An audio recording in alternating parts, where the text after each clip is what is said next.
Hi everyone, this is Ankita Mahajan and I am a practicing CA by profession and a founder at Munshi Learning, which is an online platform for providing complete work experience on the actual industry data in the field of accounting, finance and taxation. Today I am here in front of you to discuss the very important topic, that is accountancy and bookkeeping. Of course, for the valuation of stock or for the valuation of business, this thing will work a lot for you. Let's discuss that what the bookkeeping is, what the accountancy is, and what is the importance of all these things for any business.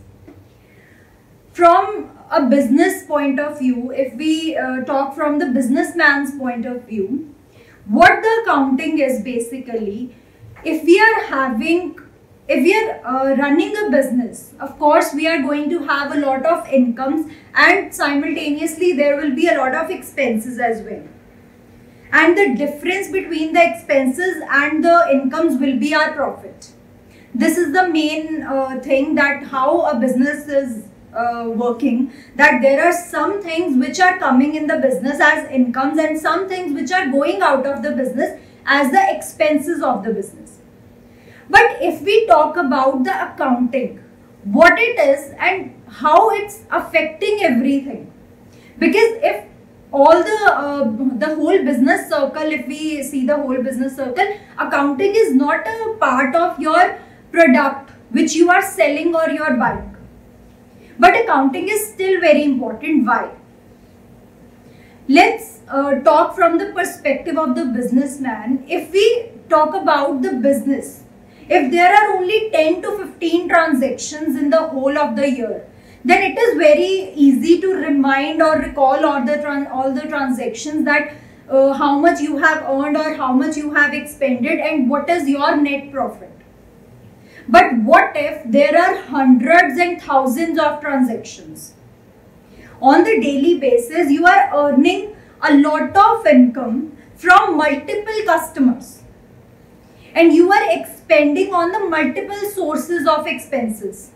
You are giving salaries, you are purchasing the materials which you are going to sell. So if there are a lot of transactions, it is very difficult for a businessman to remind each and everything in his mind or recall everything at the time of need. That is very important and very difficult as well. Why this understanding is important? Why this analysis is important? Because ultimately every businessman is running a business for earning something, for earning the income. And what if you are not having any idea that whether your business is running in profits or in losses? So this is the main reason why the books of accounts are kept. The main reason is that the businessman needs to know that whether the business is earning something or is losing something.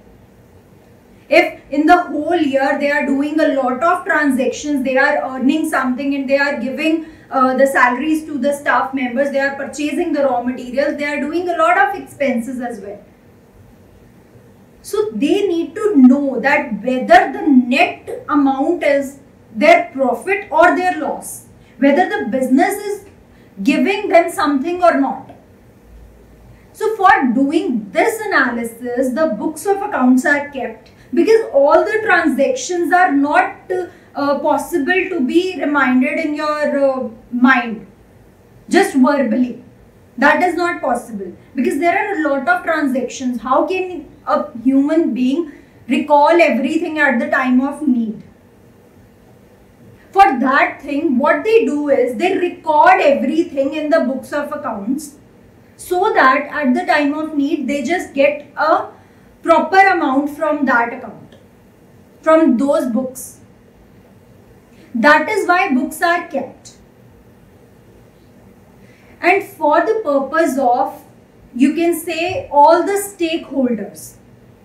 Now, who are the stakeholders? Let's say a business is running and someone is paying you something, someone is investing in your business. Whether any shareholders or the banks are giving you loans, So they need to know that whether you are earning something or not, whether they are going to get any return out of their investment or not. Employees want to know that whether the company is earning something or not in which they are investing their time. Whether their jobs are secured or not, because ultimately if a company is not earning anything, how their jobs will be secured? One day or the another they will be kicked off. And of course the government is interested in your business because they want to take the you can say taxes from you. The taxes from the businesses are the main source of income of the government. The direct taxes, income taxes. So for all these purposes, we need to maintain the books of accounts. The main reason of maintaining books of accounts by the businessman is to know that whether the business is giving something to him or not, or whether he is just wasting his time on that, or taking some relevant decisions. That if we talk about, let's suppose a business is having 10 to 15 products in his list. Whether any product is giving them profits or which product is giving them losses. To discontinue the products which are giving losses to that business. So that differentiation, that relevant decisions needs to be taken in any business on the regular basis.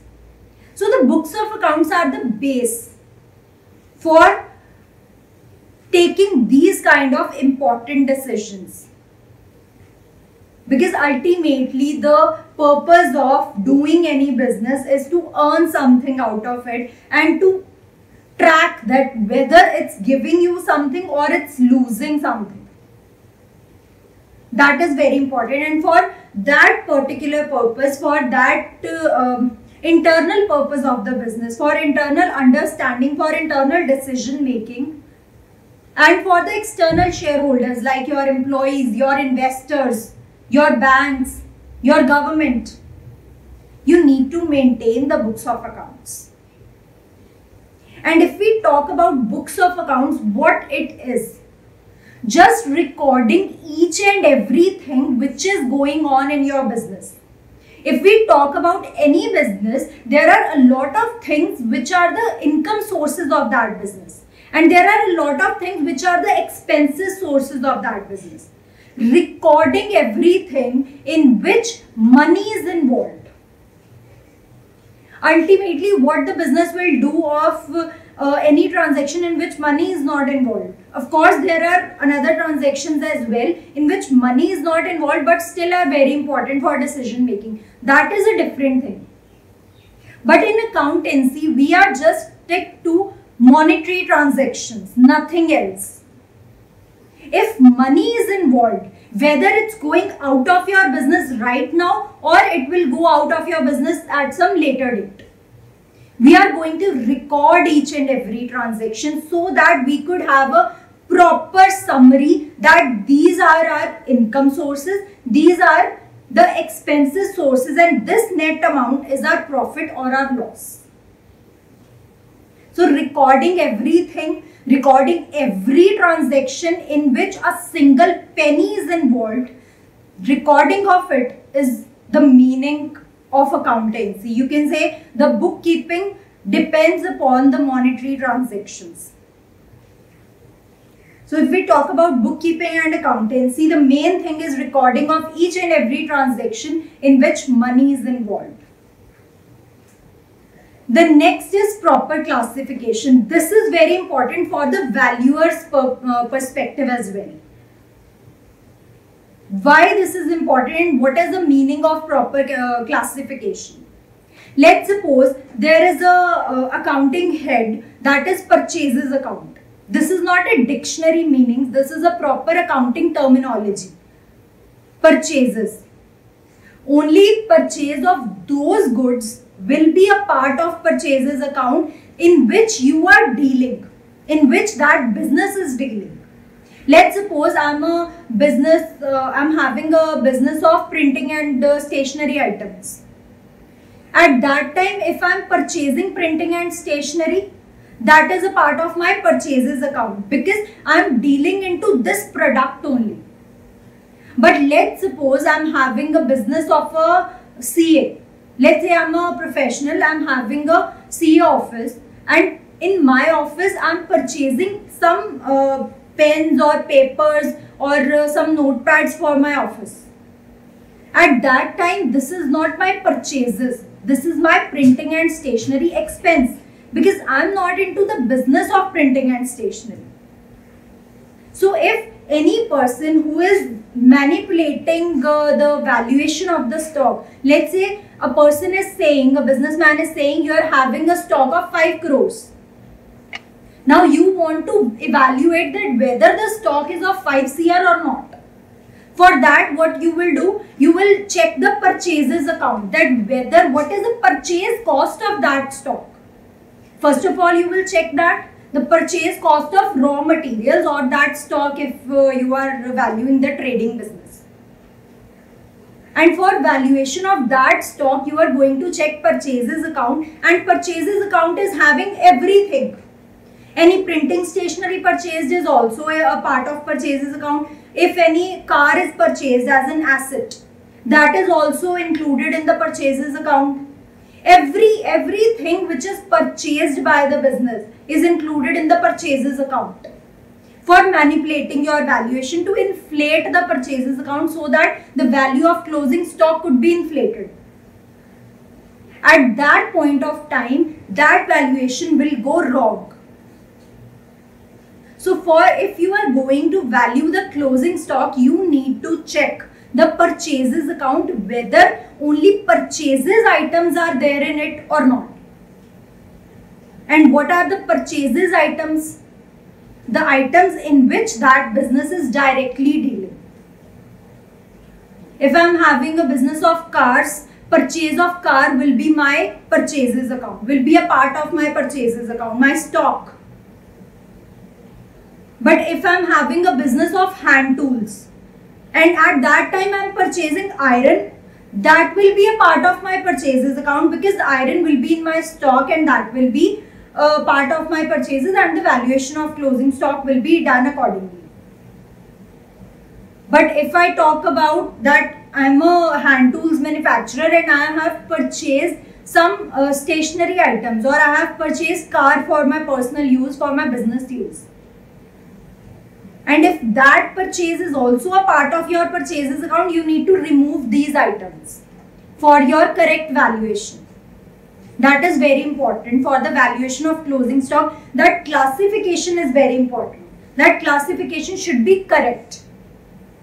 The items which should be a part of your purchases account should be in purchases account. The items which should be a part of your expense account should be entered in the expense account only.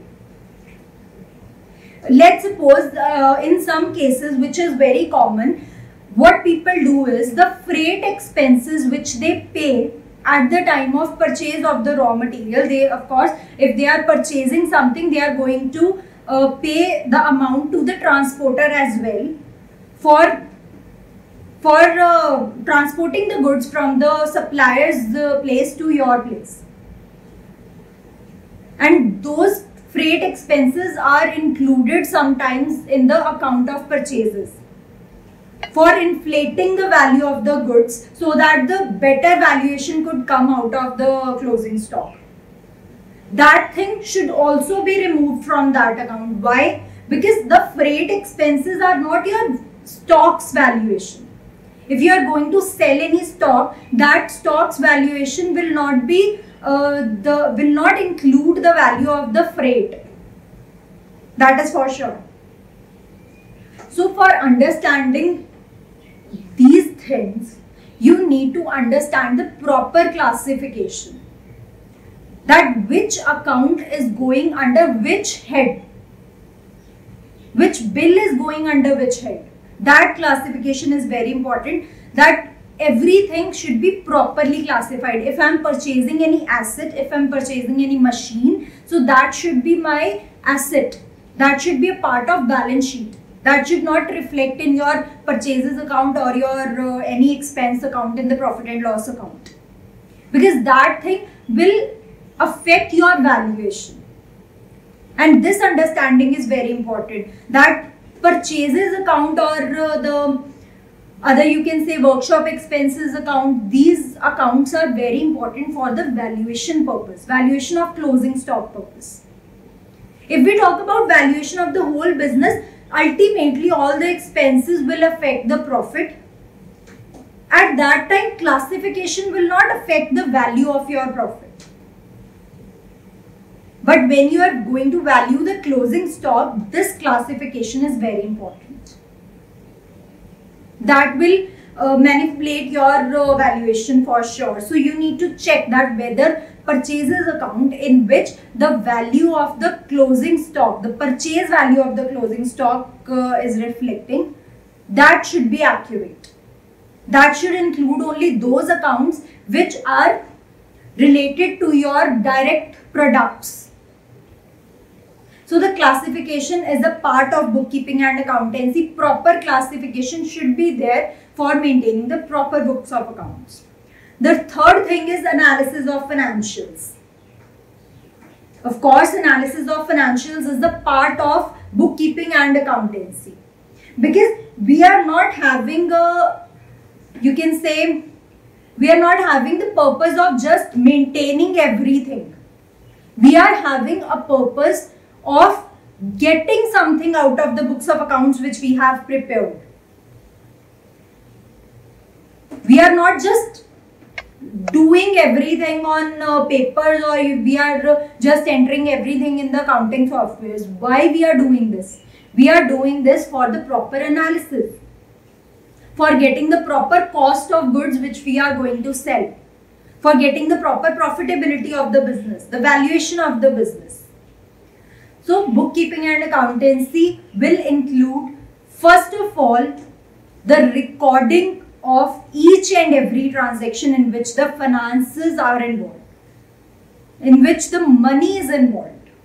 The next is proper classification should be there, and of course analysis of financial statements is also very important. Now the main objectives of the bookkeeping, that why we are maintaining the books of accounts, for recording everything so that we could get the record of everything, which we can't keep in our brain all the time.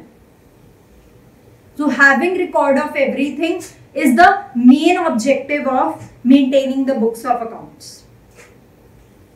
Then calculating the profitability for the businessman's perspective, valuation of the business, the profitability of the business can be detected from the books of accounts only, because he can't remember each and everything, each and every transaction, the hundreds of or thousands of transactions which are going on daily basis. So calculating profitability is very important for taking relevant decision. As we have discussed, that main purpose is that to take the proper decisions. If the business is not performing good, we are going to shut down this business, or we are going to add the marketing strategies into it, or what we are going to do. All these kind of decisions in which money is not involved will be taken on the basis of the finances, will be taken on the basis of books of accounts which you have prepared, and analysis of financial statements. The next is for all your stakeholders, that all the persons who are investing in your business, that whether they are going to get anything out of their investment or not, or the employees or any other stakeholders or the government, that how much taxes they are going to get from you, because this is the main source of income of the government. So these were the objectives and importance of the bookkeeping. Now what is double entry system? Just a common sense based thing. What is double entry? Because if we are talking about any transaction, let's suppose I am purchasing something. Of course, something is purchasing, if a business is purchasing something, of course he is going to pay for it. If I am taking the services of any employee, of course I am going to pay him salary. If I am taking something, I need to pay for it. If I am paying for something, of course I am going to take something out of it. If someone is paying me, of course I am going to deliver something to him. whether any goods or any services. So there is always a two-way transaction. That is not going to happen that you are just getting something and you are not giving anything in return. That is not going to happen unless until you have received any gift from any person. So there is always a two-way transaction, and that two-way transaction is called double entry system. Two accounts are going to be affected out of every transaction. If we are purchasing goods, goods are coming in my business and I am going to pay for that goods.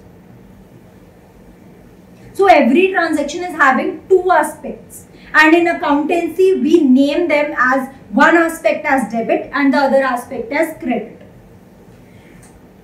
Journal entry is the main recording of the transaction.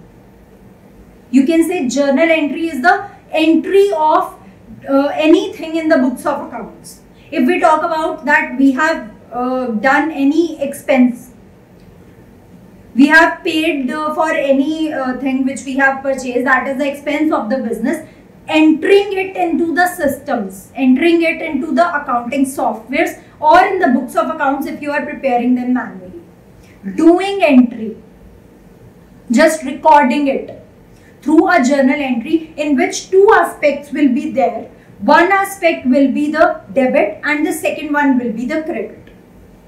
Now, which aspect will be debited and which aspect will be credited? There are some rules for that are called accounting rules.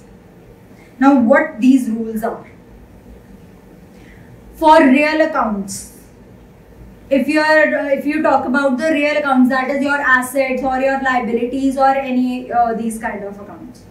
The other are nominal accounts, all your expenses or losses or any incomes or any gains you are having in your business. For these kind of accounts, there are some different rules. And for the personal accounts, the persons involved. To any person, you are going to pay something. From any person, you are going to receive something. When persons are involved, the rules are something different. But the underlying thing is almost same. For real accounts, the rules are debit what comes in and credit what goes out. For nominal accounts, debit all expenses and losses and credit all incomes and gains. And for the personal accounts, debit the receiver and credit the giver. Now, if we talk about any example, let's take up an example. Let's suppose I am purchasing some goods. What are the two aspects involved? I am purchasing some goods for selling, for the selling. I am into a business and I am purchasing the goods. What is coming in my business? There are two aspects. One thing is the goods are coming in my business. The second aspect is that I am going to pay for these goods. Goods are coming in, debit what comes in. Debit the goods account. And the second thing is we are going to pay to some other person for that. And in that account, our creditor, that is a person. The rule of personal accounts will be applicable. Credit the giver. Debit the receiver. Debit the receiver or credit the giver. In our business, we are going to give to that person. So what will be the journal entry? Purchases account debit to the other party to whom you are going to pay.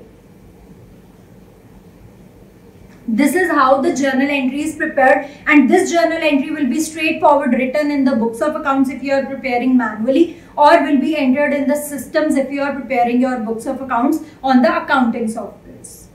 These are the two aspects. One is debit and other is credit. Every transaction in a business, if we talk about the salary transaction, we are having some employees, we are going to pay the salaries to that person. What is salary account? That is our expense. Debit all expenses and losses. We have decided that salary account will be debited to the other person to whom we are going to pay. Just credit that person, because there are only two aspects. First is debit and the second is credit. Just understand the two aspects. Apply rule on any one of the aspect and the second aspect will be automatically debited or credited depending upon the transaction on the first aspect. So this is how the journal entries are formulated for the valuation purpose. The journal entries are important. Checking the books of accounts are important. Why? To understand that whether any manipulation or any wrong accounting is not there, because that is going to affect your valuation. So this was the basic of accounting, that what the accounting is, what the bookkeeping is, what are the debit and credit aspects. Now how it will be related to your valuation, that will be covered in the second part. Thank you very much.